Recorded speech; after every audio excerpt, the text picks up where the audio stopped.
Sister तृप्ति, हमने अक्सर ये देखा है कि आज इस कंपटीशन के ज़माने में कंपटीशन की भावना, जेलसी की भावना रिश्तों में दरार डाल के रख देती है। बात सही है, कंपटीशन है और हम समझते हैं कंपटीशन है तो जेलसी भी स्वाभाविक है।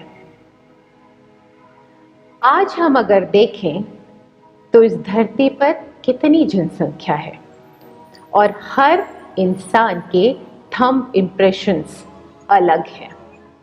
इतने यूनिक है कि मनुष्य की आइडेंटिटी होती है उसके थंब इम्प्रेशन से, उसके फिंगरप्रिंट से। हर मनुष्य का डीएनए दूसरे मनुष्य के डीएनए से अलग है। No two human beings are similar। इस धरती पर ऐसे दो व्यक्ति भी नहीं मिलेंगे जो हर रूप से सिमिलर हो। अगर उनके नाक नक्शे थोड़े बहुत मिले भी, परंतु उनका स्वभाव पूरी तरह से मिले, उनका भाग्य पूरी तरह से मिले, यह संभव नहीं है। तो जब दो यूनिक आइडेंटिटीज हैं, वो यूनिक हैं, मतलब ही वह एक दूसरे से भिन्न है।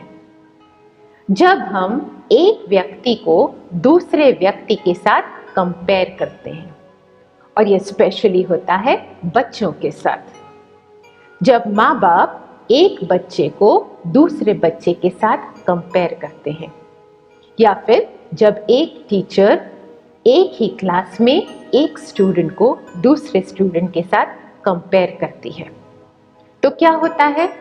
बच्चों में यह भावना पैदा हो जाती है कि मुझे उस सामने वाले इंसान जैसा बनना है। And this is against law of nature, universal nature के अगेंस्ट है। नेचर ने हम इंडिविजुअल्स को इंडिविजुअली यूनिक बनाया है। कोई भी इंसान दूसरे इंसान की कॉपी नहीं कर सकता। अगर हम अपने बच्चों को कहें कि बेटा तुम्हें सेकंड तेंदुलकर बनना है, तो यह संभव नहीं है। हम अपने बच्चों से कभी ऐसा क्यों नहीं कहते कि बेटी किरण तुम्हें फर्स्ट यूनिक किरण बनना है। जब हम अपने बच्चे को कोई आदर्श उसके सामने रखते हैं और उसे कहते हैं तुम्हें इसके जैसा बनना है, तो क्या होता है?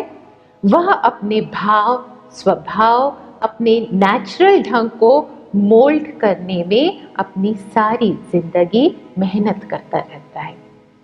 और नेचुरल को अननेचुरल बनाना, इसमें जो मेहनत लगती है, इसमें उसकी एनर्जी कंज्यूम होती जाती है, which is a very difficult task.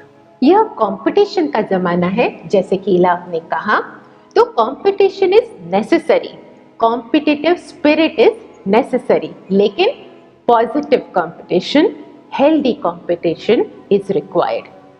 हम अपने बच्चे से ये कह सकते हैं कि बेटे तुम्हें ज्यादा मेहनत करनी है, ज्यादा से ज्यादा मार्क्स लाने हैं, हो सके तो 100% मार्क्स लाने हैं। जरूरी नहीं कि हम उससे ये कहें कि बेटा तुम्हें पड़ोसी के बेटे से ज्यादा नंबर लाने हैं।